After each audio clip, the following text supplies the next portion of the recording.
Mais maman, le monde d'après va bientôt commencer. C'est sur quoi aujourd'hui? C'est pas sur la Bible? Tu sais où elle est au moins?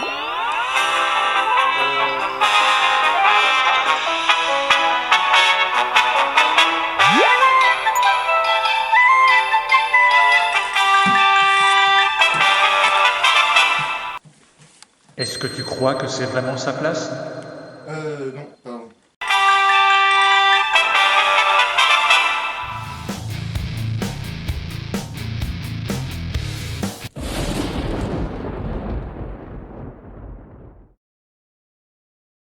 Maintenant que Thibaut a sa Bible en main, entrons dans l'évangile de la création pour entendre la sagesse des récits bibliques, comme l'écrit le pape François dans Laudato Si. Ces récits que, comme chrétiens, nous recevons comme parole de Dieu, à comprendre et à interpréter. Dès ses premières pages, la Bible s'ouvre par deux récits de création. Le premier est une grande vision cosmique. Au commencement, Dieu créa le ciel et la terre.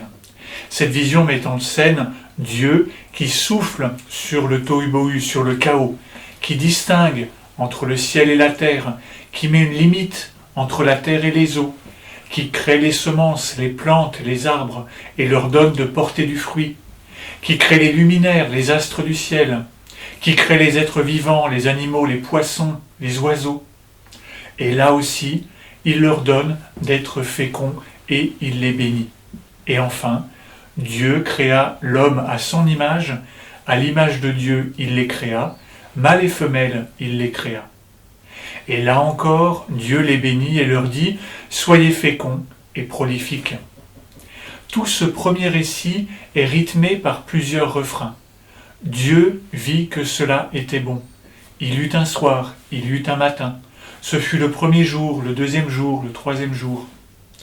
Dieu crée pendant 6 jours, et le 7e jour, il se repose. Il arrête de créer, c'est-à-dire qu'il ne contrôle pas tout de sa création.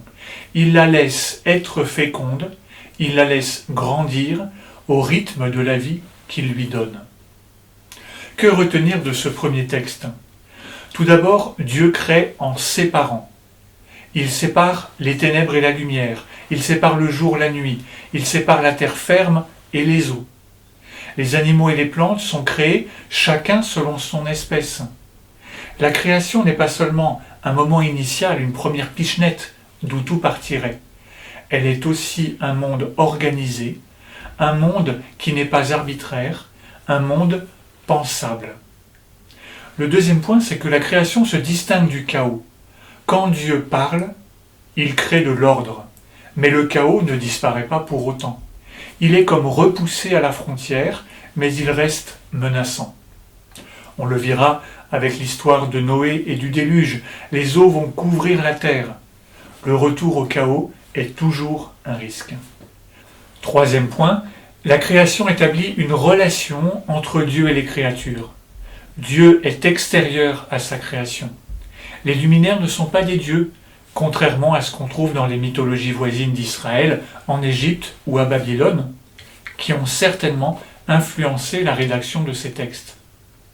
La création signifie une désacralisation du monde. Dieu seul est Dieu. Ce qu'on appelle le second récit de création vient juste après celui-ci. Le cadre est très différent. Nous sommes dans un jardin.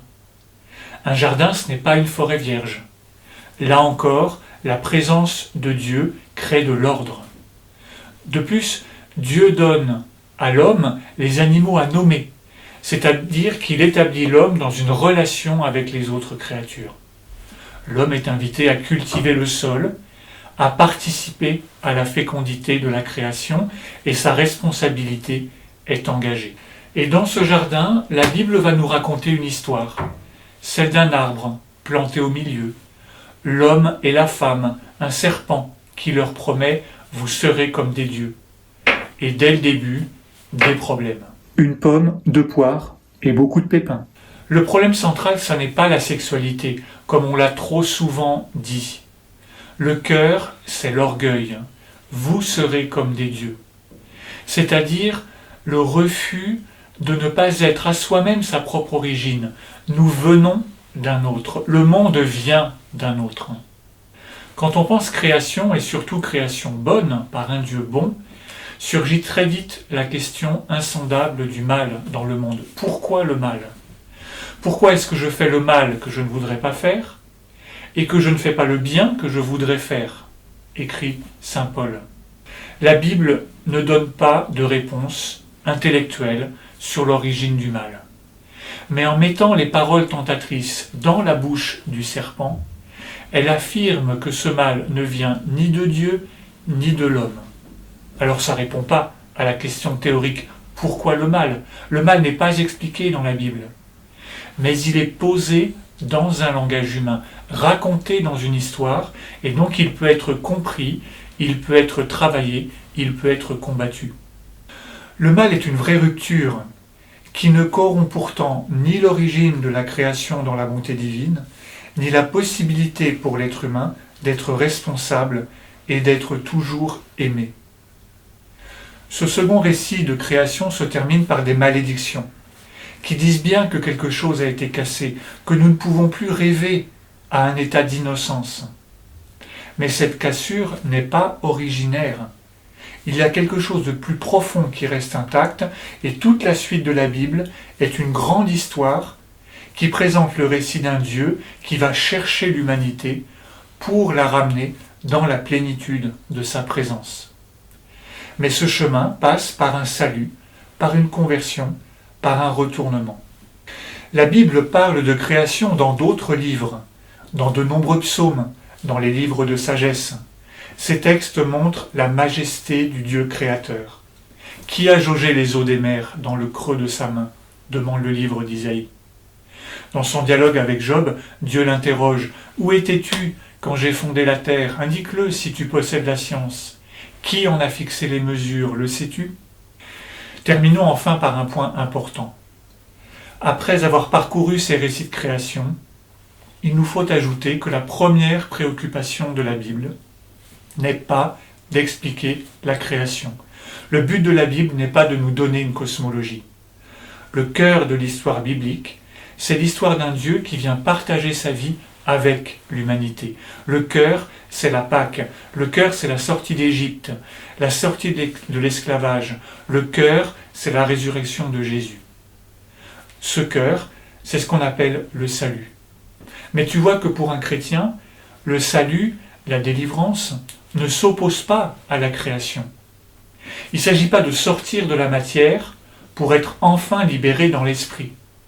Il ne s'agit pas de choisir entre un Dieu du bien et un Dieu du mal. Et le salut, ça n'est pas seulement pour ma petite vie éternelle. Le salut concerne toute la création.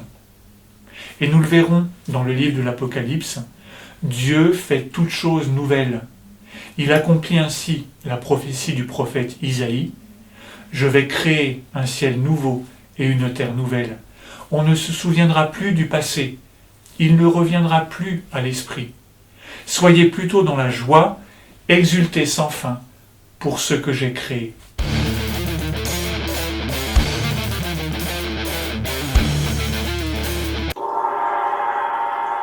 Pour la mise en pratique d'aujourd'hui, je te propose simplement d'ouvrir la Bible et de lire le psaume 8.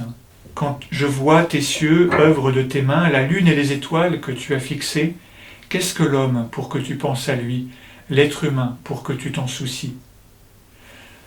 Lis ce texte, prends quelques instants pour le méditer dans ton cœur, et puis reviens à ce refrain de la création. Dieu vit que cela était bon.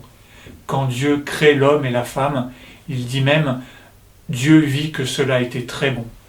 Et quand il nous crée, il nous connaît dès l'origine, il nous connaît dès le ventre de notre mère, dit le psaume, et il voit également qu'en nous créant, il crée quelque chose de très bon.